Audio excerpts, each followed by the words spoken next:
Welcome to the show, the E&S Hoover Show. I promised more content, so here I am creating more content for you guys. And if you're watching on video, I have the new logo in the background because my home office, I still have it painted and stuff in here. So just a bunch of hats and I have whiteboard paint, so there's a bunch of whiteboard on the wall. So I figured I'd do that. I promise more content. Here we are. And in this show, we're going to talk about the 5 easiest ways to get into real estate investing. For those of you that don't know me that well, real estate investing is one of my passions. It's been a way for me to add long-term wealth to my family and really create some really cool opportunities that I wouldn't have had prior to getting into real estate. And there's really a handful of ways that are super easy for you to get into real estate, and that's what we're going to talk about today. Breaking down these, there's really no right answer to what the best one is. You have to decide what you have to work with and what's the best option for you. And I prioritize these by, kind of barrier of entry, I guess. And maybe I didn't do even a great enough job because I'm looking at the list now and I'm like, well, if I'm going to go with barrier of entry, maybe number 2 might be the number 1 way. But we're going to start from the bottom. And it's going to be probably the easiest way to get in for most people. And that's the traditional purchase of purchasing a rental property. So if you go to a bank and you have cash to put down on a transaction, typically you can go 15% down on a single family rental property, and you can do 20% down on a multifamily investment property. If you're getting different amounts down, you might want to shop around and find banks. Typically, I like to go to the smaller local banks or the credit unions. Those are the best places to go to get financing because you're dealing right with the people lending the money. They're not putting it through like Fannie Mae and Freddie Mac. Sometimes you can get even better terms than 15% down.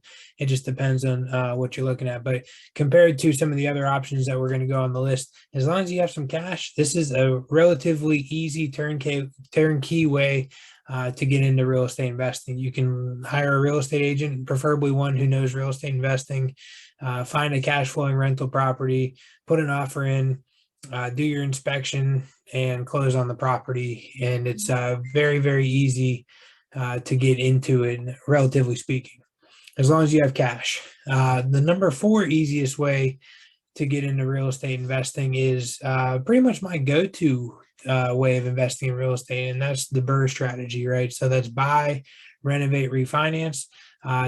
Typically, just like flipping a property, you're going to find like a distressed property, something that you can add, do what we call value add. You can add value to the property by doing renovations and then renting that property out. And then on the back end, you can refinance it and put it into your portfolio, or even better, you can do a cash out refinance, put money into your pocket, and then put a cash flowing rental property into your portfolio. It's personally my favorite, way of investing. And if you know what you're doing, you can research what we call OPM, other people's money, and you can buy with little to no money out of your pocket. And you can put cash in your pocket on the back end and keep a rental property for a long time. That's going to appreciate over time. Your tenant's going to pay down the mortgage payment. There's a lot of awesome benefits to owning real estate. There's tax advantages. But sit down with your CPA and just go over the advantages. It's a very good thing long term to own real estate. The number 3 easiest way to get into real estate investing is flipping. Flipping's been getting more and more popular thanks to HGTV and some other networks out there that make it seem like, oh, it's super easy to renovate a property and you make $100,000 and you do 10 of those a year and you're a millionaire. Let me tell you right now, at least in my local market of Pittsburgh, you're not going to make $100,000 on the average flip. I would say the average is probably more 20 to 40. And those are the good investors that know what they're doing, the good flippers that have been doing it a while and know what they're doing. You do get lucky from time to time. I've had a couple of flips to where my partners and I have made a combined total of, 60 to 90 grand. But those are few and far between, and we got lucky, and sometimes you get lucky in this business.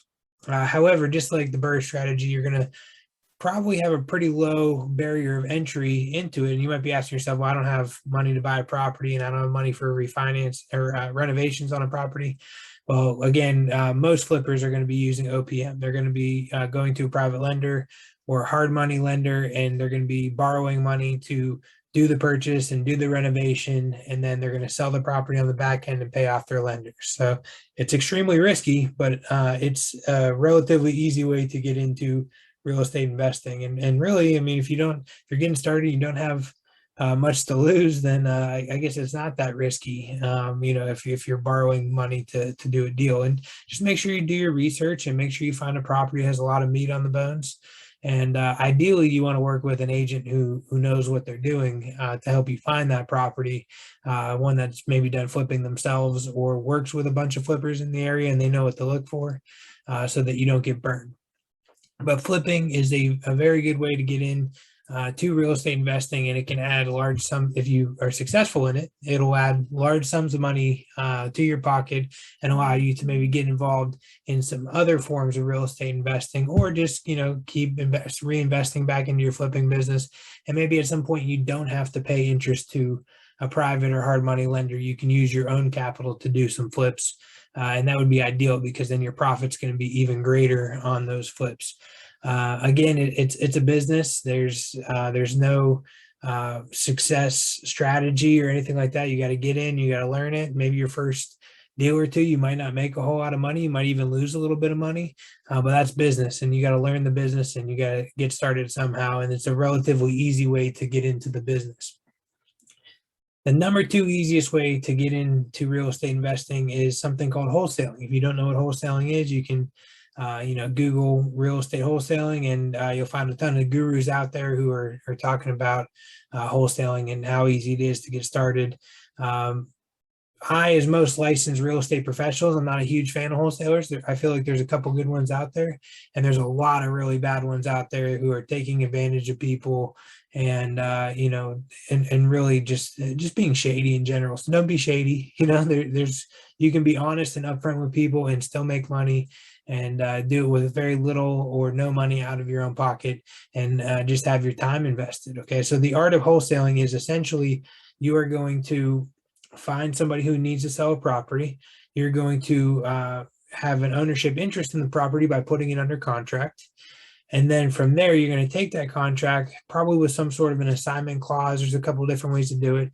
And you're going to find an end buyer for that property prior to closing on that property, so you don't need any money out of your own pocket.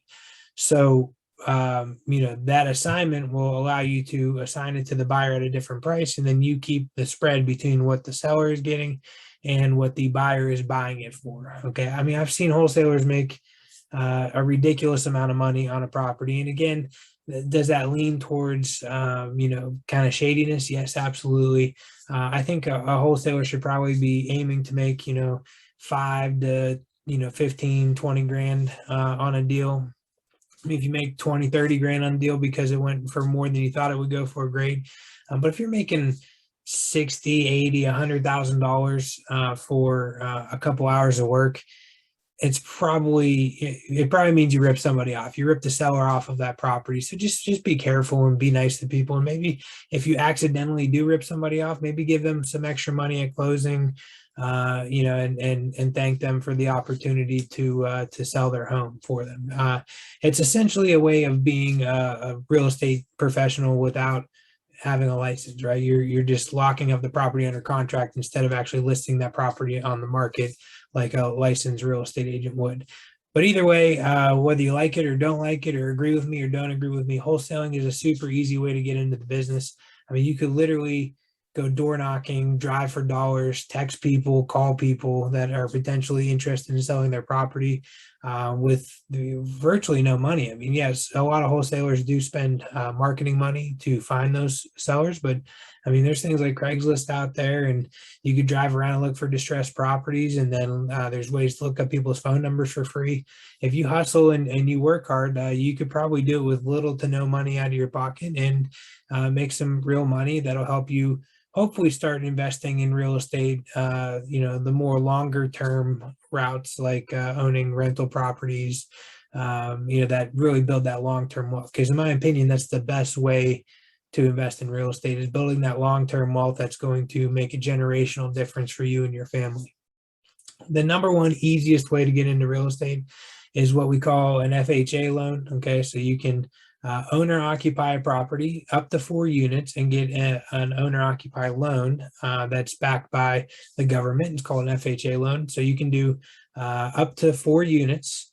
As long as they're residential rental units, 3.5% down, and you can actually finance your closing costs with something we in the business call seller's assist.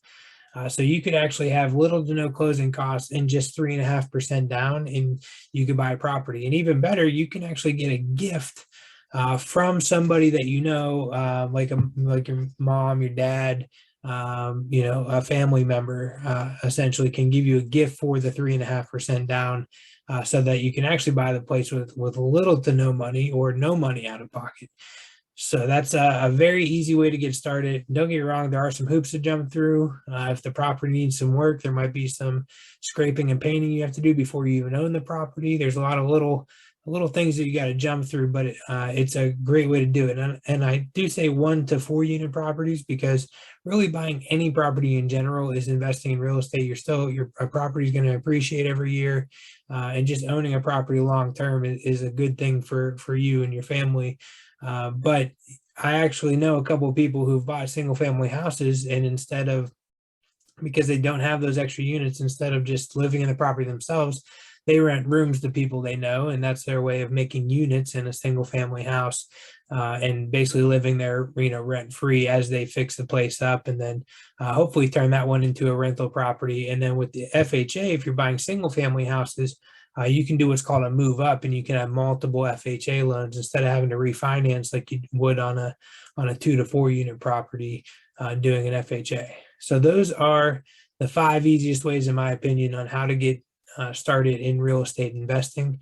I highly recommend, investing into your future, whether that be, buying stocks, if you're big into crypto, investing into crypto, buying real estate investment properties, anything you can do to add long-term wealth to you and your family is a good move. And most of my wealth is within the real estate business.